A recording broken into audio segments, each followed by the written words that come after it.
Okay, let's see if I can do this and make it make sense to you.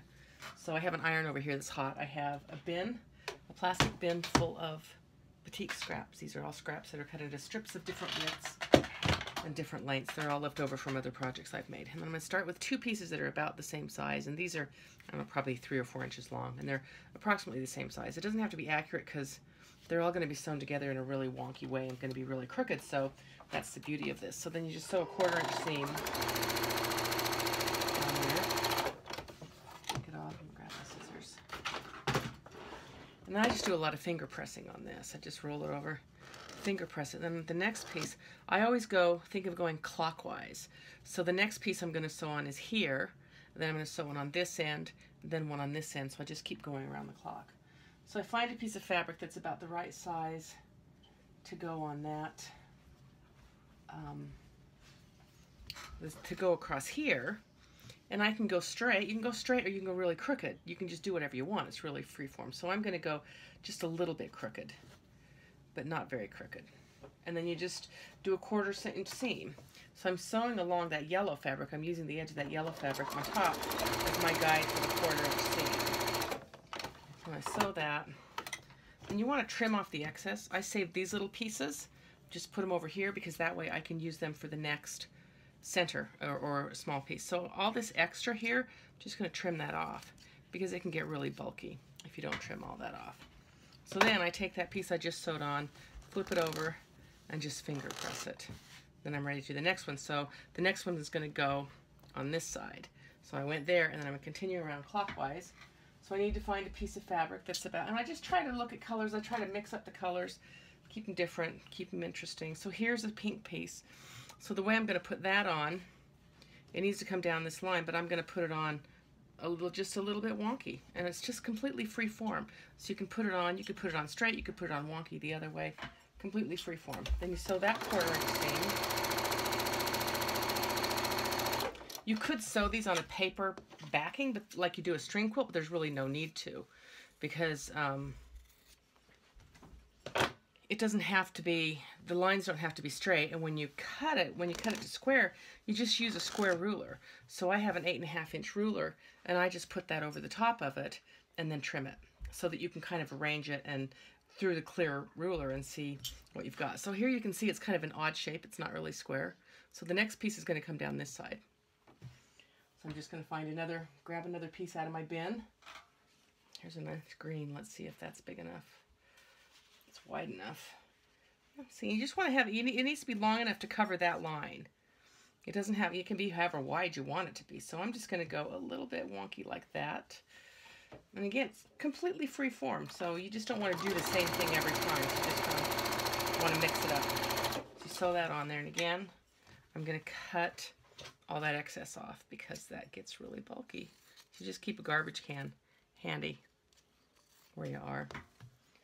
So again, I've got my camera clipped to the garbage can. So there, so now I'm ready to do this line down along here. So that's the next one piece I'm going to sew on. So let me find another piece. This is a good piece for that. And I try to look at colors. I try to mix the colors up so that I don't have like all reds on one side, the red families, and all blue families on the other side. You could certainly do it that way if you wanted to make it more regular. But I haven't done this. So I'm going to go a little bit more wonky. See how wonky I'm going to do that one? I'm going to really kind of make that at an angle.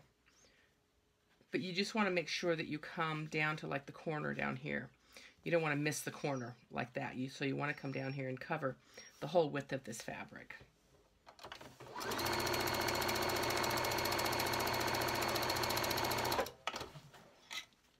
Oh, I knew that was going to happen. I ran out of bobbin thread. Hold on, I'll change the bobbin thread.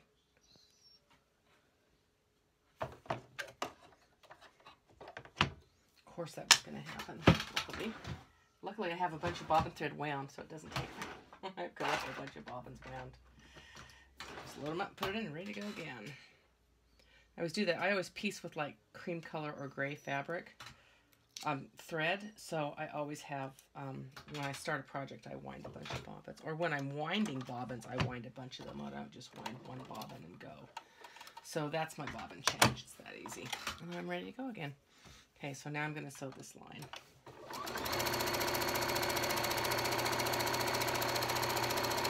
Didn't even need to pause the video. So this down here doesn't matter because you're going to sew over that the next time. Rico wondered who the hell I'm talking to. Quiet, bud. So that's, see all that excess there?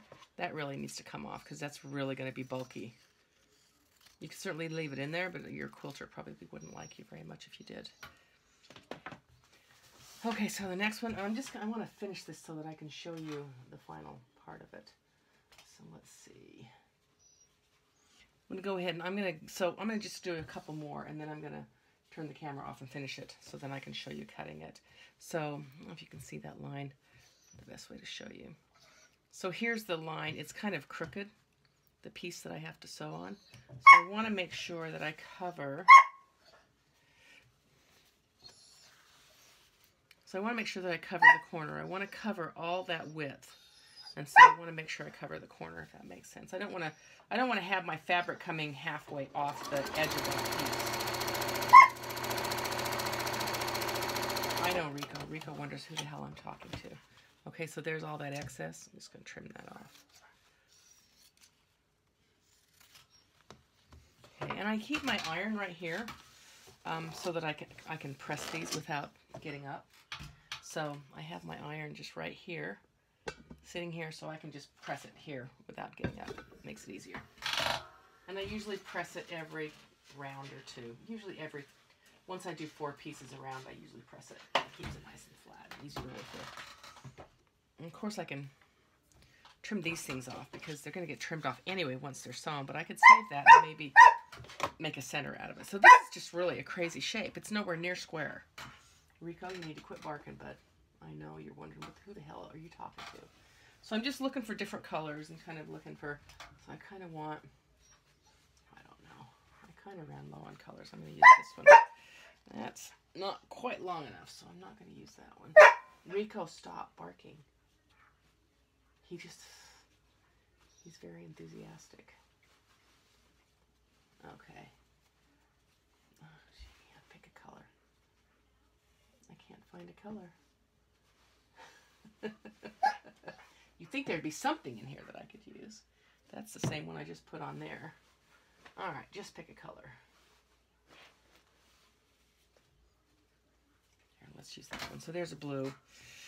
So I'm just going to kind of follow that line. Well, it's kind of really off square, so I'm going to try to square it up a little bit by, you don't have to do that, but you know, when you get down to trimming it,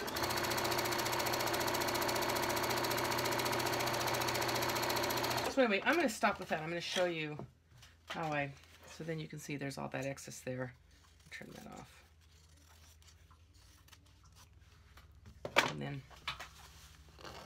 And I'll show you how I cut it with a smaller, show you how I trim it using a smaller ruler. I don't have to do it with an 8-inch ruler. I can do it with a 5-inch ruler over here. Okay.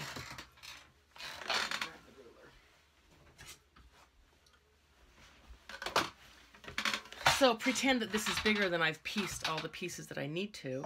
And so now I just take my ruler and I can place it over and I can twist the ruler and decide how I want that to look. And so you can see, oh, you can make it more square or you can make it really wonky. And of course I don't have enough pieces on here, but that's what you do, and then just do it on top of your rubber mat and then just trim it. And then you end up with a square block. So if that makes sense, great. If it doesn't, let me know. They're fun to make.